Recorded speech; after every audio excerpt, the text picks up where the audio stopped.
건축을 좋아하고 건축을 하는 사람들이 사진을 많은 매체로 쓰기도 하고 저도 그 중에 하나니까.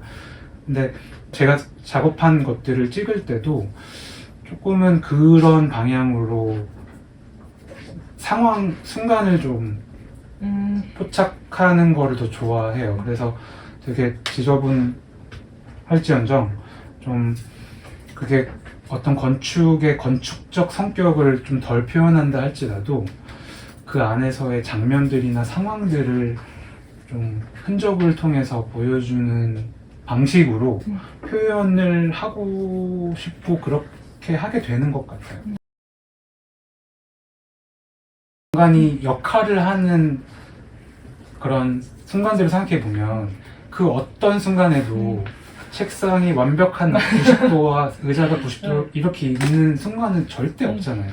아무리 의식을 가지고 의도를 가지고 깔끔하게 하려고 해도 절대 우리가 도면 블록 하듯이 이렇게 하는 공간은 존재하지 않잖아요.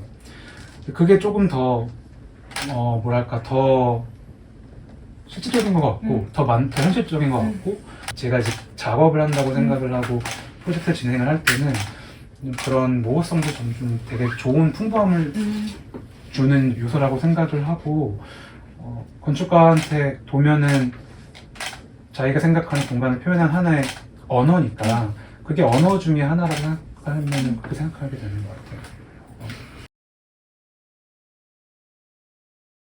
그 영국 파빌리온의 주제가 주거였거든요. 새로운 주거 유형을 제시하는 주제를 가지고 진행했었던 전시였는데 거기서 한 달이라는 시간적 그 단위에서 할 수 있는 주거 모델을 제시하는 작업을 했어요. 제가 그때 마침 그 자기만의 방이라는 그 작가가 직접 고시원에서 살아보기도 하고 하면서 고시원이라는 그 유형에 대한 연구 그리고 그 자기 이야기를 하는 책을 그때 마침 제가 읽고 있었던 차였고 그리고 마침 또 제가 그때 학교에서 작업을 할 때였죠. 그 인연으로 마리아가 같이 해보지 않겠냐라고 제안을 했었고 그래서 학교에서 다니면서 베니스 비엔날레에 참여를 하게 된 거죠.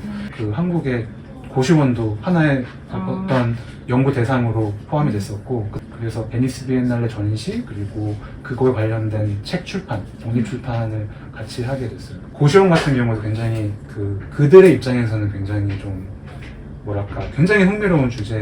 주거 공간에서 우리가 산다라는 행위와 그리고 뭐 공부 아니면은 아니면 일이라는 거는 뭐 청소 뭐 집안 관리하는 것도 다 포함되는 어떤 노동이라는 큰 틀에서 결국에는 이게 같은 행위다. 결국엔 리빙도 결국에는 레이버 노동이라는 얘기죠.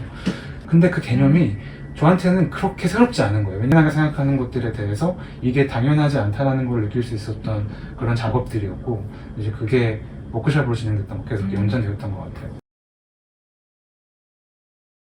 항상 이제 초기에 하는 질문이 그래서 이 프로젝트는 뭐에 대한 프로젝트인가 질문을 하게 되는 것 같아요. 그래서 누군가가 그 프로젝트에서 질문을 할 때 조금 할 수 있는 얘기가 있었으면 좋겠어요. 건축적인 거 말고 뭐 건축적인 것들은 조금 도구로서 기능을 하고 그런 도구를 통해서 본질적으로 우리가 하는 이야기가 아니면은 이 프로젝트의 좀 일반적인 이야기가 좀 스토리가 뭔지에 대해서 항상 고민을 하려고 해요.